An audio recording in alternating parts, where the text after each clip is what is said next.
from the shadows of the National Palace.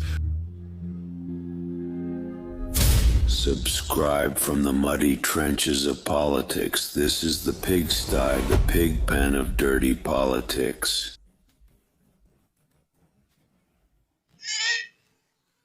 How are you, my dear inhabitants of political filth? Welcome once again to this corner of truth, unfiltered, where the mud reaches our necks. But we keep our dignity. Well, although some lost it a long time ago, just like the sovereignty of this country. This is your not-so-humble, untrustworthy host Camerano speaking, broadcasting for La Pasilga, the pigsty of politics. Make yourselves comfortable, grab your car, grab your favorite bucket of scraps, because today's menu is loaded with cynicism, cardboard diplomacy, and a whiff of gifted oil that reaches all the way to Florida. We start with the imaginary phone calls and the toxic romance with Uncle Sam. Ah, the diplomacy of transformation, the kind that's done over the phone. Because apparently plane tickets are just too expensive. Or is it because the White House still hasn't found a translator who understands the concept of Mexican humanism? It turns out that our brand new president, Mrs. Claudia Sheinbaum, had an exchange of opinions with the most feared blonde in Washington, none other than Donald Trump. The president lady, with that smile that looks like it was drawn with a ruler, says the call was very good and very friendly. Man, if that was friendly, I don't even want to imagine what an insult would be like. In the intelligence halls of Washington, they say the call lasted just about as long as a sigh, barely 15 minutes. And there are some forked tongues who say it didn't even last 10. What a romance. Not even a quick Tinder date. There's so little chemistry. It seems that Donaldo ran out of patience as soon as Claudia pulled out the sovereignty manual to defend Venezuela. And, what's worse, to justify that she's sending oil to Cuba and that she'll keep doing it. Imagine Trump's face. It's like if you told him you're going to pay the bill, like the guy who just scratched his car. Diplomatic geniuses, really? According to sources, President Donald Trump seemed annoyed and unapproachable due to Claudia Sheinbaum's attitude, so it was impossible to discuss things in depth. In those 15 minutes, the topics were Venezuela, Colombia, Cuba, and alerts about Mexico. That's why Chachas had to come out and justify that it was a brief conversation. Doubt. Next week, there would be another one to wrap up all the unfinished topics. The phone disagreement was so obvious that even Claudia Sheinbaum warned that the American side might have different points of view, but that it wouldn't be anything that couldn't be resolved through dialogue. Let's remember how different things were just a few days ago, after the phone call between Donald Trump and the Colombian Gustavo Petro to start the conversation. Despite tensions and insults, they ultimately praised each other. Mr. Naranja not only posted on his social media acknowledging the level of communication reached with his Colombian counterpart, but also announced that very soon they would have a personal meeting in Washington. None of that happened with Claudia Sheinbaum. This silence will have to be broken in the short term. No invitation for a personal meeting in the United States.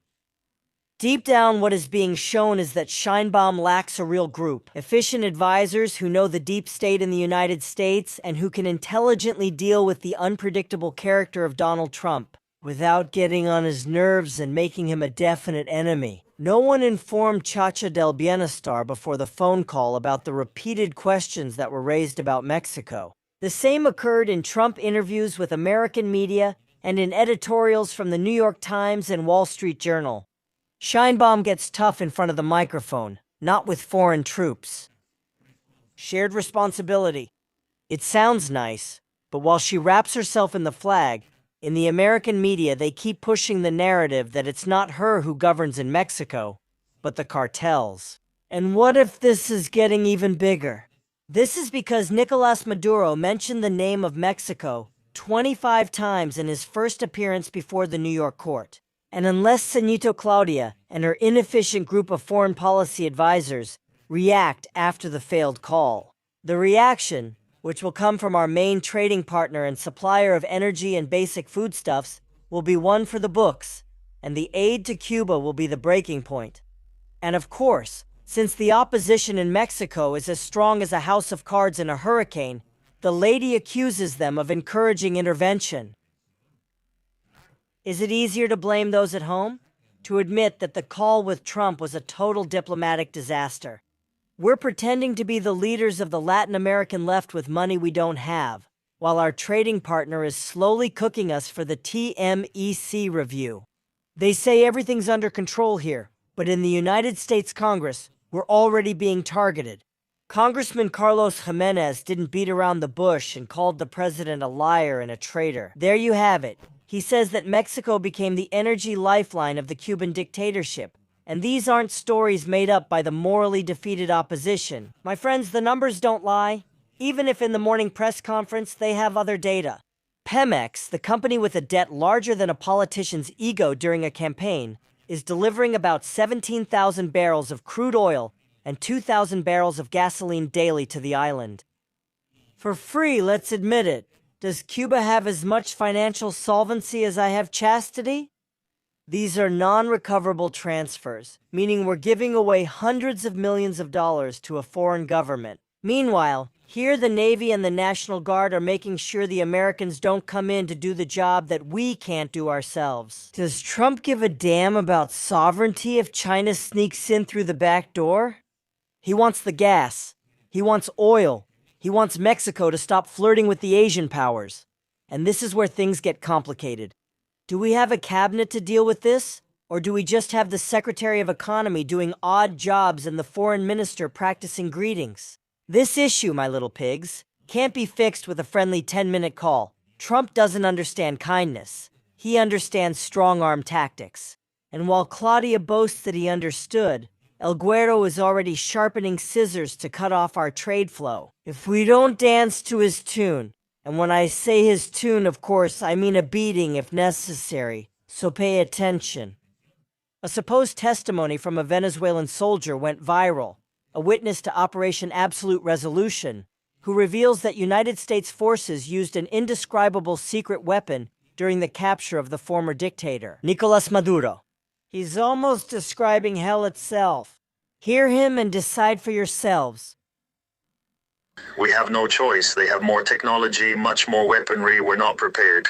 Today, people were coming back here. The rifles that were handed over voluntarily. People don't want to know anything. People don't want to fight. People just don't want to. What happened in Caracas was ugly. We were neutralized. All the strength we had to respond didn't work. They shut down the entire electrical system, took down the radars, took down all the islands. People were scared. There was only one who grabbed an island, and when he fired it, the drone detected him immediately. And, well, they died. They killed everyone with one bomb on January 23rd. There was one guy here who tried to act tough, fired his gun, and that got him killed.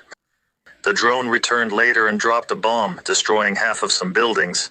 Many people here are dead, burned, or injured. And I'll send you a video soon. There are about 100 dead soldiers. They threatened that more would come. That was just 8 helicopters only. 8 helicopters, that's what they said, and it was true, just that. It was 8 helicopters. And 20 men who killed 200 men.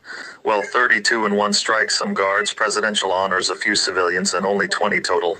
But the weapons they had were weapons that some buddies tell me could fire more than 300 bullets per minute, weapons that those guys handled way too fast. They had something that made me bleed. I was bleeding from my nose and didn't know why. It was a whistle heard across Caracas that caused people's noses and ears to bleed. We couldn't move. That whistle paralyzed us. They say it's what they call the expulsive wave, a sonic. It was something really horrible. It was a really intense thing. Tomorrow I have meetings with some groups, because telling you that we're going to a ministry, right? Since the United States will bring the charges, they'll dismiss them all. A transition is coming, but we don't know how. What we do know is that the orders are for everyone to hand over their positions. They're bringing in their own team. United States officials will open an American embassy soon, either this week or next month. Today, during the national census, many tasks will be carried out. The national one will be dismantled. It's not known how they're going to do it, who they're going to put there, who they're going to put there. But yes, there are some intrusions. It is happening. There is a lot of hatred. There is a lot of helplessness. But above all, the fear of losing a family member, the fear that they keep dropping bombs, the fear that it won't just be 8 helicopters. Just imagine, during our exercise, only 8 helicopters were armed. What if they sent all 3,000 helicopters they have? The nuclear bombs they have on the submarine, we don't have them in Venezuela. They could destroy Venezuela in a day. And what they want is the oil, and oil is not, it's not a human being. They'll take the oil anyway. And they won't steal the oil. And none of this would have happened if the entire leadership of the regime had respected sovereignty and the people's decision on July 28th. None of this would have happened. But that's how criminal gangs are, criminal organizations. They don't care who they take down. And no, gentlemen, it's not Donald Trump's fault. It's not my fault, nor is it the dissidents' fault. The fault lies with Nicolas Maduro Moros and his entire criminal gang. When I hear this, it seems naive to me, to say the least. The Mexican government believes it can handle a possible military intervention in its territory. But anyway, let's just let them keep daydreaming. Well, my dear political piggies, there you have it. We're still in the pigsty with sovereignty as decoration and oil being given away, waiting to see what mood Uncle Sam is in with his next tweet or his next call. Because that thing about the relationship being permanent, well, there have been some moments. It's just the fancy way of saying that in the White House, they couldn't care less. Whatever the lady at the National Palace says, I'm Che Morano, and this was La Posilga, the pigsty of politics. Don't forget to take a shower, even if it's with cold water, to get rid of that chiro smell. See you at the next mud dump. Goodbye, ciao. This is La Posilga, the pigsty of politics with Che Morano. Ciao.